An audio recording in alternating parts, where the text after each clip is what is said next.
No, happy to be here. We got the All Stars here, huh? Fast, what's up, man? You good? Kahal, man, this is the All Star game here. Let's go. Should I do the mic check? you know I had to. you know I had to.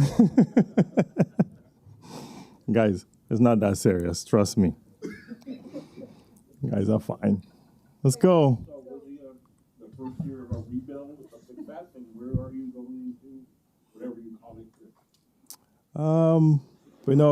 Honestly, first of all, Darko up here and all the players, I think they did an incredible job this year. The circumstances of going into a rebuild and the type of year we were going into, I think, kind of players we drafted and how they played and Darko, the system, and some of the adjustments during the year, the ups and downs, the defense, maybe getting slightly better over the year, and just the passion, honestly, for the team.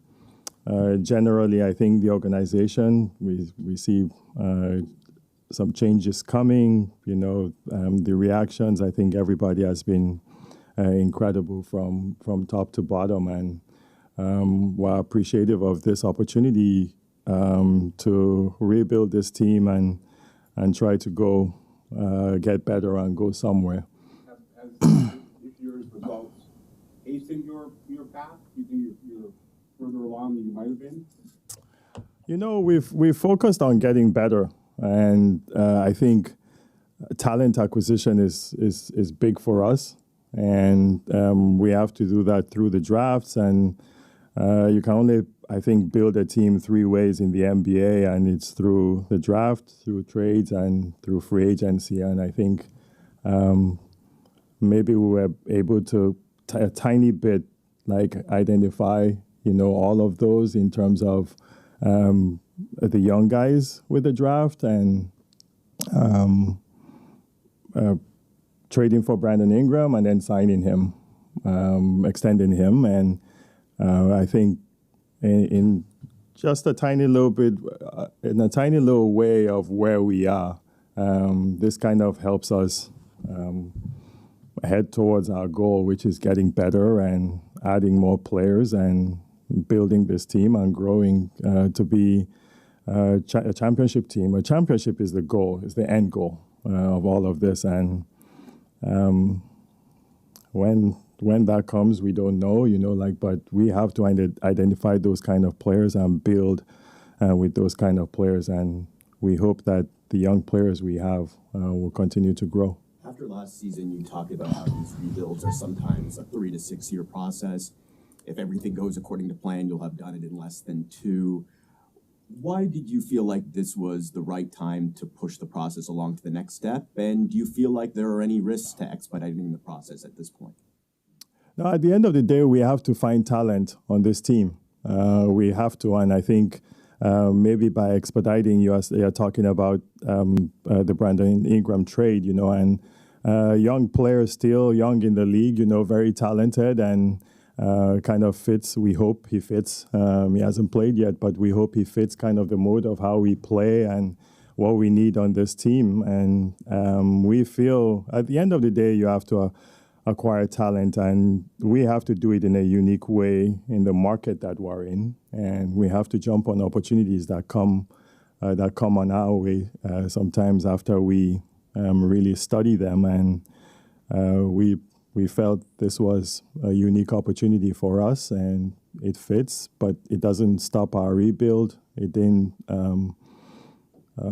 mess with it, and so we continue on that path. With like Brandon as somebody who fits the style you're playing, I think if there's been one question around the league about his style of play, it's that sometimes he holds the ball a lot. How much, and Darko was up here yesterday saying the one thing that can't happen with our offense is the ball sticks, basically. how much faith do you have in the coaching staff and in Brandon from what you've got to know from him to be able to find sort of a happy medium between his skill set and how you guys want to play? It's really interesting, Eric, because we having a player that comes in and doesn't play right away and watches is very I think it's important in some kind of way to where we are, and the way Brandon fit in with our team chemistry, his personality, such a great kid. He's an incredible worker. I feel that him sitting really showed, and he learned a lot about our team and the personality of our team and how we play. And Darko is a very communicative person, coach, and he was always going to really show him, like what we're trying to do and how we're trying to play. To be honest, I met with Brandon Ingram yesterday and had long meetings, and we've met throughout the season. And I think this is something that is also on his mind, to elevate his game and to adjust to what we are doing on this team. So I don't think it's going to be a problem. I think there'll be an adjustment. But in terms of Brandon Ingram, I don't think there's going to be a problem with him fitting with us because I think he has the right mindset. First full season that Scotty, I think we could say, was the unquestionable face of the franchise and everything that comes with that. How would you evaluate how he carried himself in that role and how he's taken to that role on the court, but also off the court behind the scenes? I think all of you guys have seen, for me, one of the things I really challenged Scotty with, and he challenged himself with this year, was becoming a leader, because he's not shy about that. We've put this on him, and he's taken it with pride, and that's for however old Scotty Barnes is and how many years he's been in the league. That has been impressive for me to see him in this mode and hold guys accountable. Try to be accountable himself. You guys have seen him here and the way he's developed as a young man in this league and trying to win. And we put him in a tough situation too this year in where the team was and what we're trying to do. But Scotty was always there, and he gave it his all. And there are many things he's going to work on. We've had long talks throughout the year and at the end of the season, and I believe he continues to get better with everything. But honestly, I was very, very focused, and we were very focused on off the court. Many of the things that he's going to have to represent in this organization, and I thought he got an A+ with those things. Basketball is basketball. There are things he struggled at. There are things that he was great at. Defensively, he's really grown. We'll continue to work on his shot, those things. But leadership to me is something that really matters in sports and in this league. And I think he's taken the right steps. So, at one point this year you guys were 8-31, I think number 2 in the lottery odds at least. And do you feel like you did enough to guarantee those odds, or was the benefit of having a competitive second half worth it? Some teams really went for it and passed you guys, so to speak, in the standings. How did you evaluate that situation internally? Yeah, it's tough. That's the toughest question. It's we're always going to build from within. I think you sat here and challenged us on the kind of players we draft, right? Okay. Yes, yes, you did. Exactly in that chair you're always sitting, and I'm not going. I'm just saying, it was a challenge for us because I think we hadn't done so well, and it was a big challenge for us to get these guys right last year. And if they are the guys playing, what kind you have to keep building them and build winning habits and some of the things we have to build on our team. And I think sometimes it's a little bit overrated with the team's approaches, like to this, because the truth of the matter is there's only 3 ways to build a team in the NBA, and teams are going to use those approaches. And we have to play the game and try to play the game the best we can, and also take care of our business in trying to build our team, depending on the markets that you are or the way you can acquire players. So to your question, I was really happy with the way these guys played, and hopefully their development even comes up more and more. And we try to attack the odds in the lottery and see what we can do. It's a good draft, and honestly, wherever we fall, we feel very confident. Our guys have done a lot of work all year, and we're extremely excited. It's a good draft. Prior to, Nick Nurse getting fired and moving on from that core of players, I think it was deemed that there was a decent amount of talent, but you guys couldn't get everything out of it. Now you're looking out with Darko, you're trying to rebuild that talent level. How do you feel that you and Bobby have done, kind of putting the coach in the right position, bringing this new style of play, now supplementing it with talent on the team? Where do you feel like you are on that path?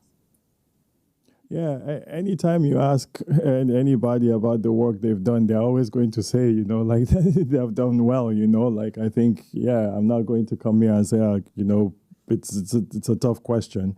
I feel that we're always going to try, try to be the best, try to put at least some of the best product we can, for the head coach to work with, and you work with a head coach in tandem to make the best decisions and look out for the organization in many ways, be on the same page and attack it, and if winning is your goals, you communicate and you guys are focused, there's a purpose, there's an honest direction of where you're going. I always feel that we will achieve, you achieve where you're trying to go. And for me, that's always myself and Bobby's goal, winning.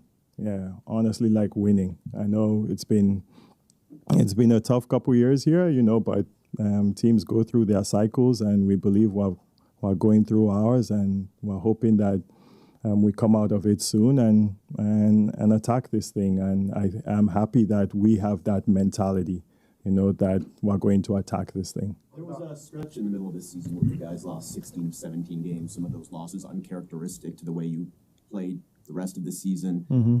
It's the type of stretch that could probably be a breaking point for a lot of different teams. But for you guys, you came out of it. It brought out the best in this team in some ways. What did you learn about your team, and specifically the leaders of your team, Darko and Scotty, during a stretch like that? It was very challenging, very, very challenging for us, to keep going and not be demoralized, not give up, always see. And that's what I say, communication is really important. Being on the same page is really important. The focus is really, really important. And those guys were, the team was, and I will say this, JQ, I don't know if I'm allowed to say this, but there was, I'm not allowed to say it when I'm saying it, but there was a period in that time, honestly, there was a flu sickness going around, and everybody had it, I know I had it, my kids had it, it was a really tough time, when you have how many people in the organization, down, it's and you're playing basketball, it's rough, it's tough. So I think there was a little part of that too, at that time, and our guys saw that, so, but the main focus is everybody knew and everybody knows, and they know what they have around them, and they know the support that they have. And hopefully these players continue to rise and continue to get better. The summer is a huge one for us. You mentioned a few times the unique challenges of the market. Has anything changed over the past 12 months or so, just based on the political situation with the U.S. and Canada, and also just having to bring in, American players that might not be familiar with the city? How have you navigated those challenges? Honestly, I see this market as you guys see that the NBA is going to Europe, no? There's something unique about this market that we're going to be in the forefront of what basketball is.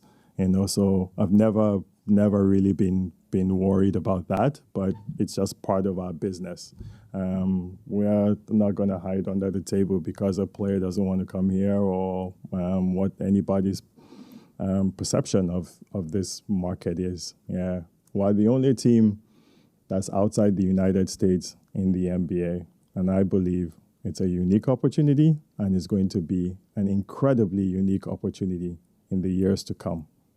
Masai, you guys have a mostly full roster, it seems, for next year, but a few draft picks and maybe a few roster spots up for grabs.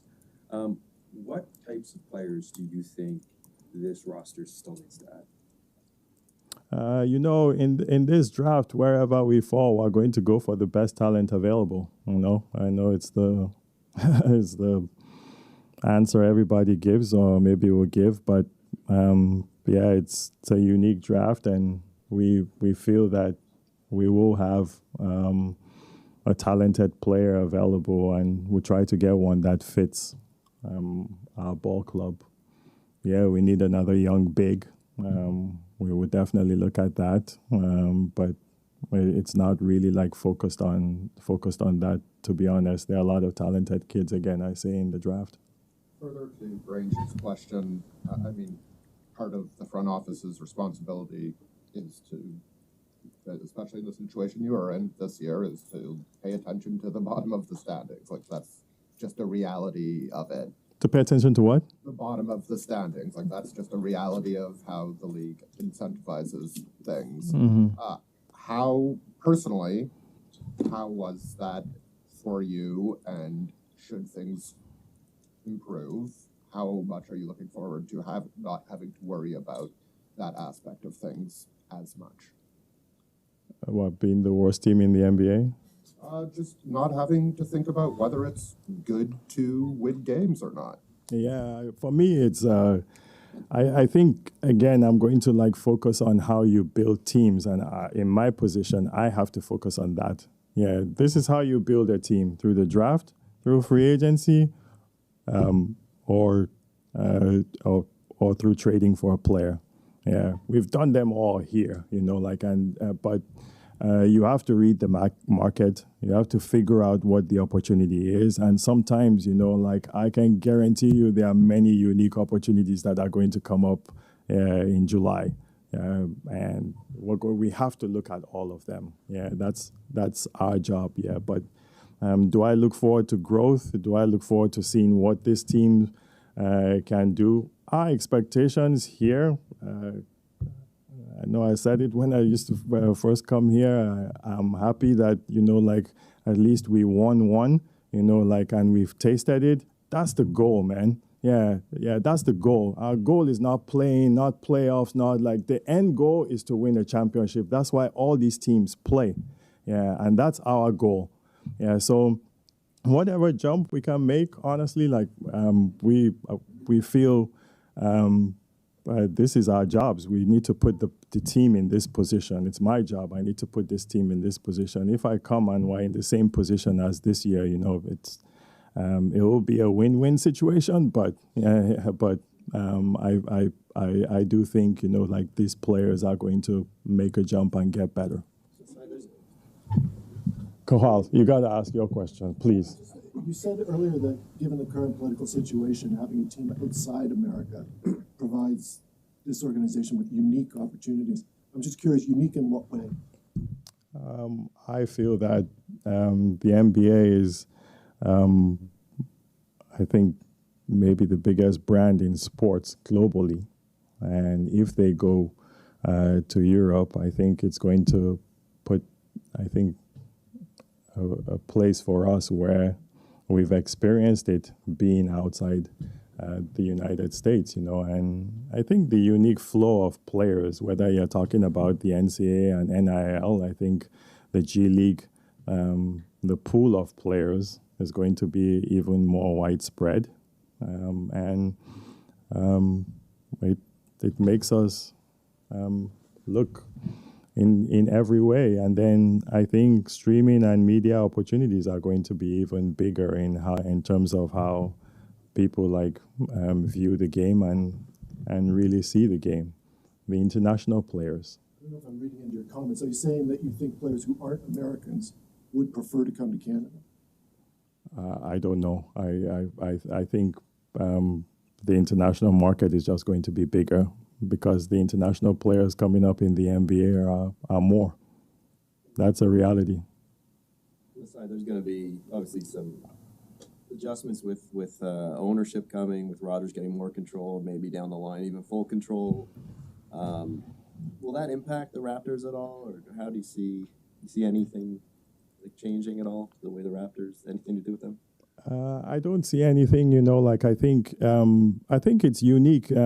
It's unique that people kind of see it as new, but it's almost kind of the same, being that we have had Edward Rogers and Tony and these guys for how many years, that have been here. So no relationships have changed. Everything is it's been normal. I think having a unique CEO like Keith, that really takes on the leadership and really communicates with all the team and sees the growth of all the teams. I think it's different in some kind of way, but it's what you want in the organization. So I've had the same relationships with all these people. Keith was new, but it's honestly been great. But it's been the same relationship and been the same way and the same communication, which I am happy about.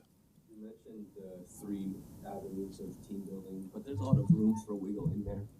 This team had been at the forefront of the turnover differential battle. It's also been at the forefront of the offensive rebound, and both have become a lot more popular in the league.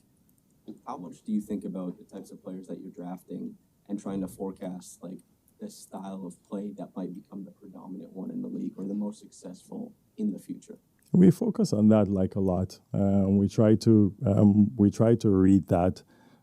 First of all, you try to focus on a good start is focusing on two-way players, so that they can do it on both ends of the floor. But then you have to look at, I think, really study the draft and study the type of players that are available. And I think our guys, Dan, Patrick, Bobby, all these guys, they do an incredible job. Luke, Chad, they do an incredible job really trying to find and identify the type of players that you are saying, and in different unique markets and places now.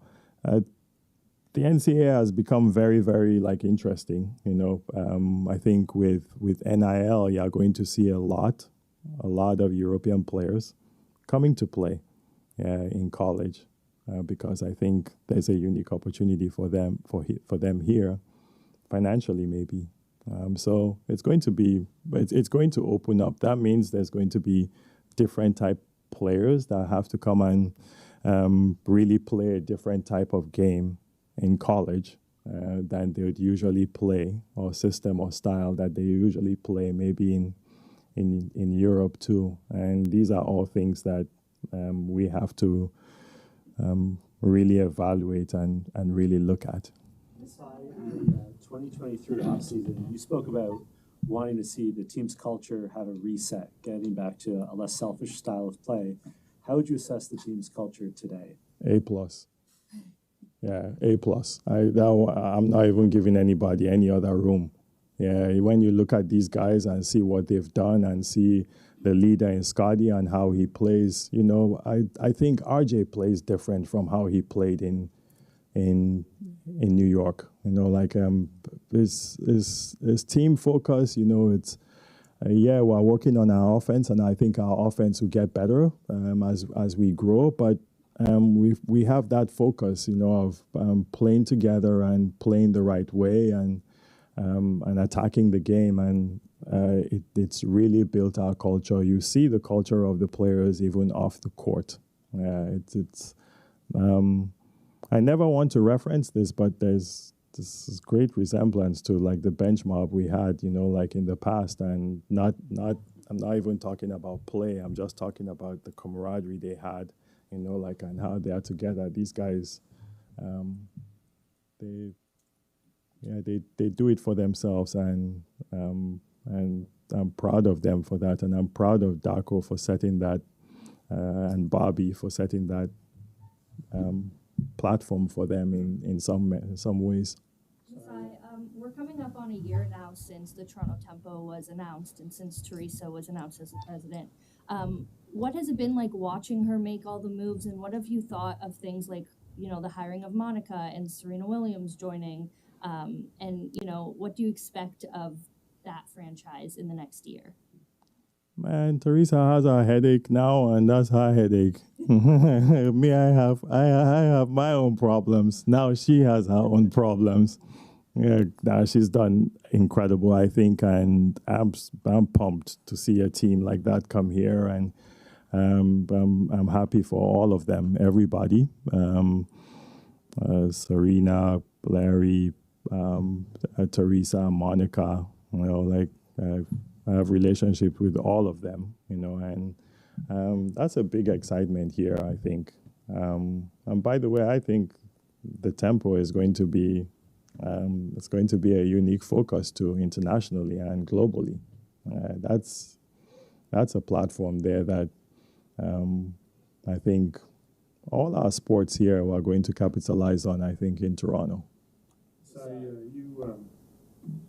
you guys extended Darko before the season, which is a little bit unusual for a guy coming off 1 year and it was 25 wins. Why did you do it? What did you see? And I just maybe walk through that process.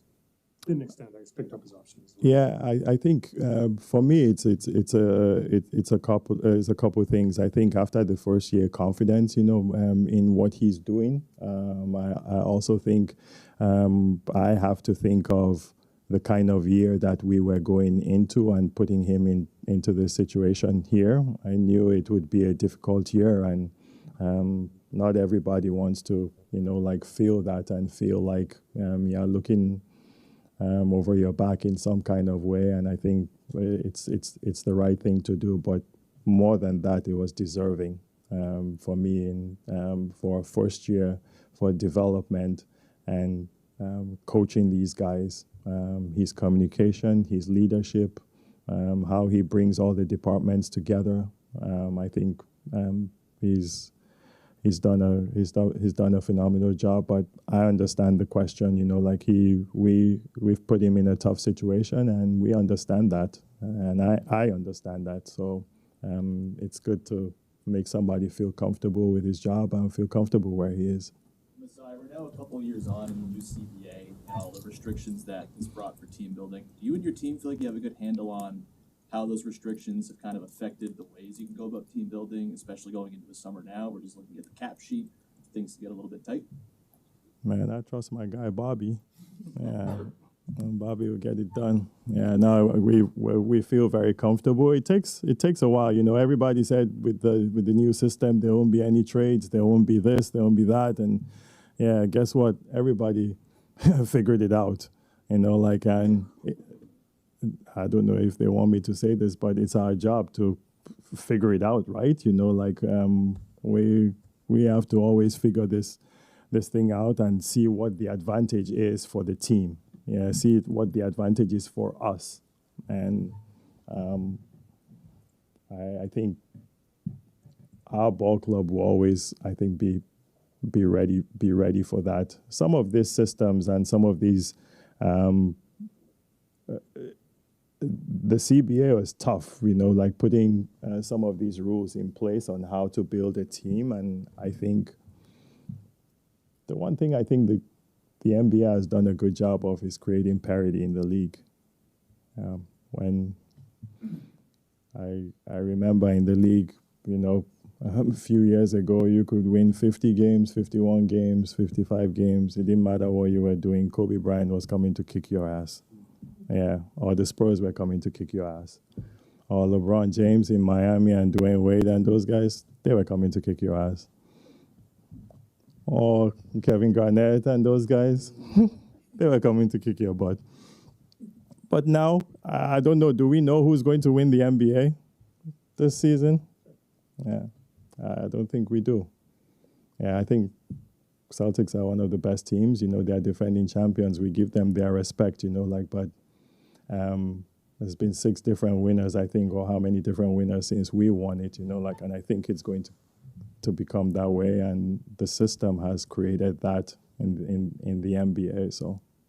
With your situation specifically, financially, if you guys are over the tax threshold going into the season, is that a fine place to be for you guys?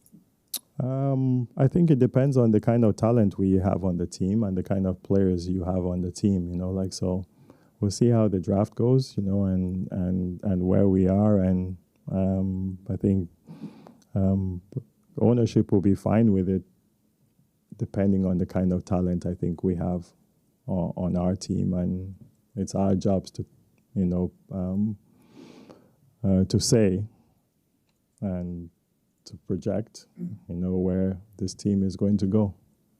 On that note, on the team, and specifically I want to talk about your rookie class, whether it be Jacoby, Jamal, J-Mo, or Battle, just how they really infused their personality and the impact that they had on and off the court, just seeing how they excelled. What was it like for you to watch their growth? It was fun. It was really fun. It's a breath of fresh air, and they all work hard. They're competitors.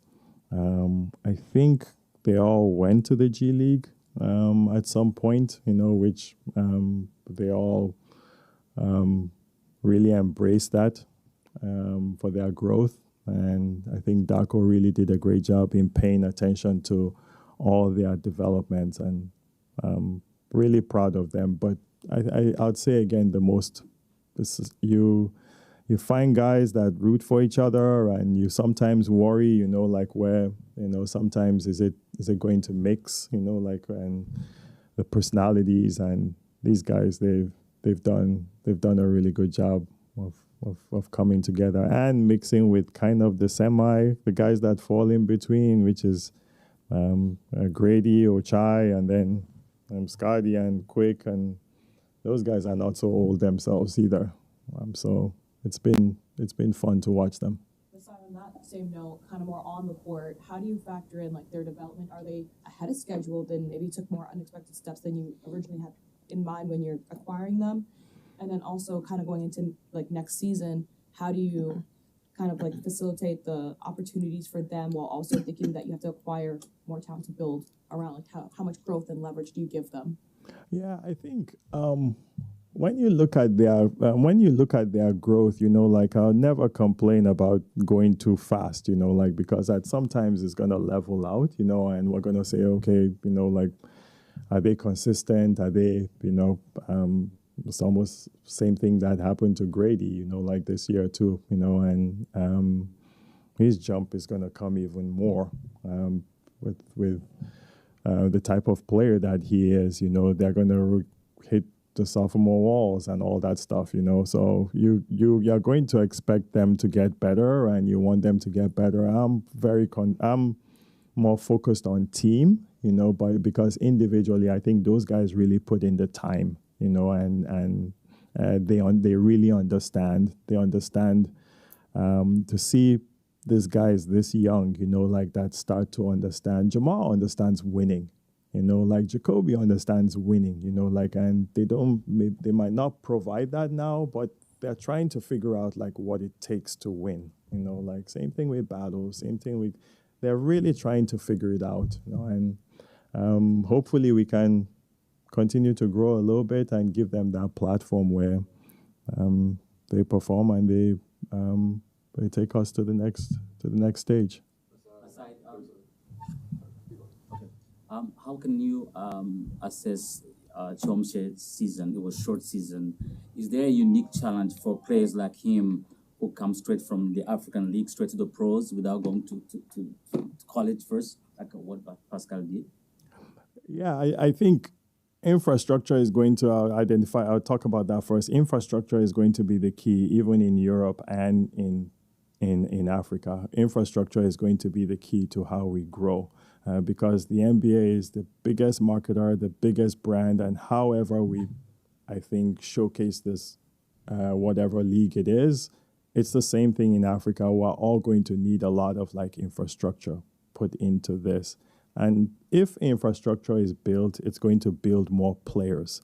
Yeah, and that leads us to Orridge, who has gone through an infrastructure in Africa, which was the NBA Academy, and come through that here.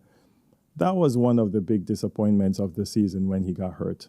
Yeah, to be honest, because he was, I felt like he was moving towards almost becoming one of the better defenders, in the G League, really learning the game. And I think he's the hidden one out of the, the rookie guys, that bunch.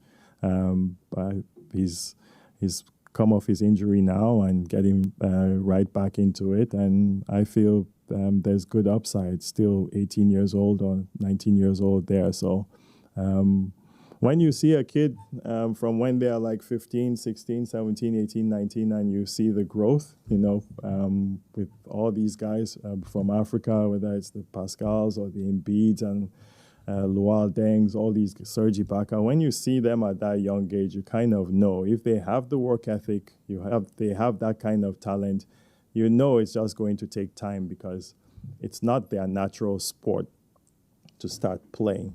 They throw a ball at them, they trap it. It's like we asked Darko yesterday, he expects his staff to be all back. Your management team, Dan, Bobby, do you need to augment that, or do you expect them all to be back on their same jobs? 100%, and I'm working on it now. To extend Bobby? All of them, everybody. Yeah, it's a focus for me. Go ahead. Extensions as well. I think RJ's contract eligible for an extension. Jakob, same way. I think Ocha as well. What do you make of those three players and sort of how they fit with the program so far? And are you ready to sort of commit longer term to those guys?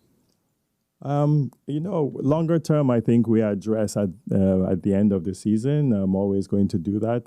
I would not talk about that now, but it's our intentions that these guys are the type of players that we want on our team. And I think all three you've mentioned have done really well. Jakob has been like a backbone for us when he's played here. I'd say he's one of the guys that's had one of the better years here. We saw Ochai's improvement on the team and also RJ. I told RJ, he told on himself now that he can defend now. So, Scotty was in here 2 days ago, talking about that he expects this team to be a playoff team next year, and that's what he strives for. That's what Scotty said. Yeah. What do you say? I'll go with what Scotty says. He's the leader of the team. Honestly, for players to have that mindset, the mindset he's had this year, it's been, I really commend him for going out every day and fighting and playing and the leadership he showed. So that's the mentality that you want them to have. If Scotty came here and said anything different, I would not expect that. He's a winning type player. He's won all his life, and I think he's trying to get there in the NBA. He's trying to get there in the NBA as a leader, and I truly believe that he'll get there and lead this team. What are your expectations for next season? My expectations for next season is we continue to grow, but the end goal for me is how do we win a championship? That's always going to be the end goal. And how do you build and grow towards there? How do I acquire players that are going to get us there? How do we grow internally to get to this position? And expectations are what or we make them out to be. You know, everybody has their individual expectations, but I have to look at it really broad. And our expectation is that we're going to win the championship again here. What was your view on Chris Boucher's season and sort of how he wasn't playing for the last part of the year? Yeah, Chris had this was a tough one, you know, and I think we had all the communication with Chris. I think Chris was an incredible professional. It was a tough place to put him, but I think when he played, he had a really good year, and everybody, I think, knows who Chris Boucher is. I think the value of what he is still stands here with us, and it stands all over the league. Teams ask me every day about him, you know, but Chris Boucher is our longest tenured player, I think, now on our team, and he's basically like family. So I think our communications will always be great. It'll always be. We spent a lot of time with him yesterday. I know Bobby and Darko have spent a lot of time with him over the years. But Chris is also a competitor. It's a tough place to put him.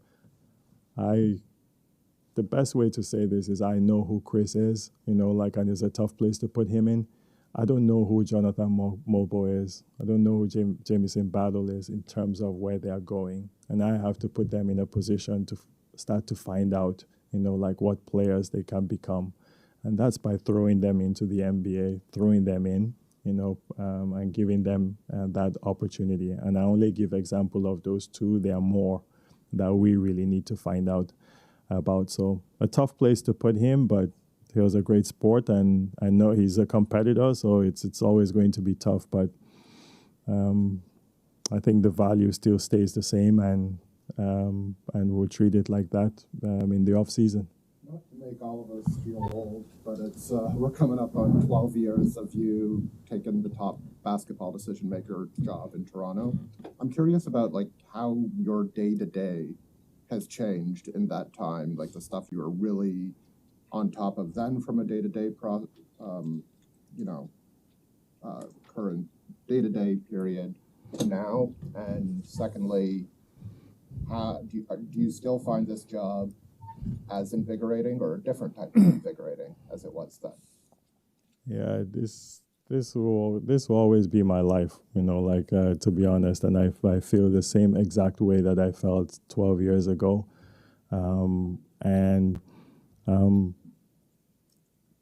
I think I take that question a couple ways, you know, the goal is always a championship, you know, and there's something about our championship that maybe I did not enjoy, and I feel that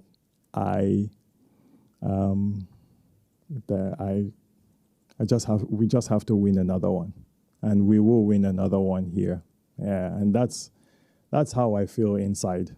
That's every day I wake up, I sleep, I drink, I eat, is to come and try and to win, you know, again, nothing else. There's nothing else that I think of in terms of sports than trying to win. Maybe it's from not enjoying it from what happened to me that day. Maybe it's maybe because we're always so, you know, focused on everything, you know, honestly, the day we won the championship, the only thing I was thinking about is, are we going to resign Kawhi? There's no time to enjoy it, you know, there's nothing. No, there's not, you don't even think about I guarantee you I'm going to enjoy it, and I guarantee you we're going to win here. You know, that's where my mind is. In terms of the day-to-day job, my background is scouting, and there's nothing in this world I love and to sit down in a gym and watch basketball. Yeah, there's nothing, you know, we can wear the suits all we want. We can do business all we want. Yeah, and I see it in a big way. Yeah, I see sports in a big way. I see where sports is going globally. I'm doing a lot in Africa, trying to enhance the game. My foundation means incredible to me, and with what we're doing, and many of the things that we're going to do in Africa, building courts, infrastructure, helping youth, women empowerment, all those things are so important to me. But when it comes down to, you go down to a gym, nobody knows you, nobody cares, and you go watch basketball players play, and you're trying to figure out what's going to come and help this organization win and win big. Yeah, there's nothing like hanging out with like my guys and talking about players and trying to figure out systems, innovation, and making us bigger and bigger. Yeah, that's, for me, that's how I see it. I also see this league and where this league is going, and every day you try to vision what the advantages are going to be for you as a team. Yeah, that's, for me, that's competing. Yeah, every day, those 29 other teams, yeah, the way they kick our butts, we want to kick their butts too. Yeah, we want to win, and I believe we'll win here again. Coming up on 45 minutes, we'll do more questions.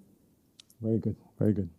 Masai, going back to Giants of Africa a little bit, obviously the Giants of Africa does a lot to empower women on the basketball court, but how does it feel that that has now stretched into women, you know, being empowered in things like media, like Chiney Agumake, for example, being able to be on ESPN, have a TV show coming out, and how do you think Giants of Africa can continue to empower women both on the basketball court and in things like media, business, operations of basketball? I start every day with this organization, but I start every day with leaving my house, whether it's my daughter, whether it's my wife, whether it's my mom, whether it's my mother-in-law, everybody, you know, like you start with that respect, right? Because when it comes to women, you know, like sometimes we say the boss is at home, you know, like, and then when we come to work, we don't respect them as much. But they can lift us up high. When we took our media photos, I love the picture we take because when I first came here, it was one person. It was Doreen Doyle, the legend here, and she was the only employee, a female employee for the Raptors. And now we can boast of how many, you know, like working in our organization, including the great JQ right here. I feel that. And then they say, okay, can you win? We won a championship with a lot of women on our team, you know, like, so what does that mean? You know, like, that means we can grow and become bigger. Our decisions making can be even like bigger. Yeah. So when you see it grow along everywhere in the league, Chiney is my girl.